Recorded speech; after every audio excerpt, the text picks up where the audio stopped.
Welcome to this week's Volleyball Roundtable. I'm Carson Field, joined alongside Bo Wilkinson and Trevor Booth. And the Devils are coming off a successful weekend in the Maverick Classic, going 3-0 and dropping only one set to Lamar, Houston Baptist, and UT Arlington. How do you expect this performance in the Maverick Classic to help them as Pac-12 play begins, and what are your just overall takeaways?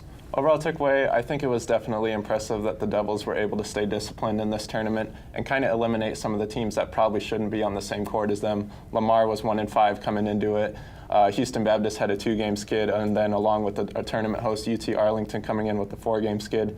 I was definitely impressed with the Devils and their ability to kind of get that true road win that we didn't see them get at Gonzaga a couple weeks ago. And then it was also the opportunity for some girls to get opportunities that they haven't seen before. Megan Beattie got in the start at middle blocker in the second game and was able to record 7 kills. Ivana Jermic had a breakout 17-kill game. So it was definitely impressive to kind of try out some new options, but also just take care of business, most importantly.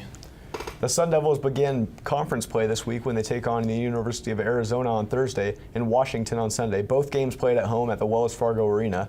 How do you expect these two matches to go down, Bo? I expect to see a split this weekend from the Sun Devils.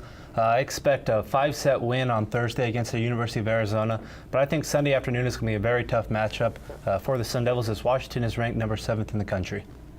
Trevor, how do you think these will go for the Devils? You know, I'm exactly with Bo. I think Arizona being at the bottom of the Pac-12 standings right now, they had a loss to Lipscomb in non-conference play. So they've definitely shown some struggles after having a team that got as far as they did in the NCAA tournament last year. And like you said, Bo, Washington's got Courtney Schwann, quite possibly the best player in the country, coming back for them at outside hitter, being an All-American last year. So it's definitely going to be tough to go up a test like that, a team that returns all 6 of its starters and is looking to go deeper than the Elite 8. The Pac-12 is certainly one of the strongest conferences in the NCAA. It had 8 teams in the NCAA tournament last year, which was tied for the most of any conference. Who stands out to you as 2 opponents that could be really difficult to overcome for the Devils? You know, I think outside of what we were talking about with Washington, I think Stanford, they returned 5 players from their lineup. They only graduated one senior last year, and they have Catherine Plummer, National Freshman of the Year, 6'6" outside hitter. I mean, how are you going to block that? And that team's going to be a young team that, especially as Coach Tomasevich goes forward, her young girls are going to have to face that team for the next 3 years. And then also we have UCLA, and then they have a transfer named Sarah Sponsel, who came over from Loyola Marymount. She was a 3-time All-American at setter there. So they have a lot of experience coming back and a lot of new talent to add to that. So there's definitely going to be a lot of challenges in the Pac-12. 7 All-Americans returning overall in this conference and 14 all-conference players. So it doesn't get any easier, and possibly the best conference in the country. Certainly. Which teams stand out to you, Bo, as ones that could be the toughest obstacles to overcome for ASU? Yeah, so obviously, as Trevor said, the top half of the Pac-12 is very, very strong. 3 teams in the top 10 alone, and a couple others ranked in the top 25.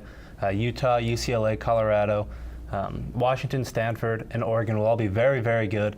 But besides that, I think ASU is just up there with every other team, and I expect them to finish somewhere around the middle of the pack this year.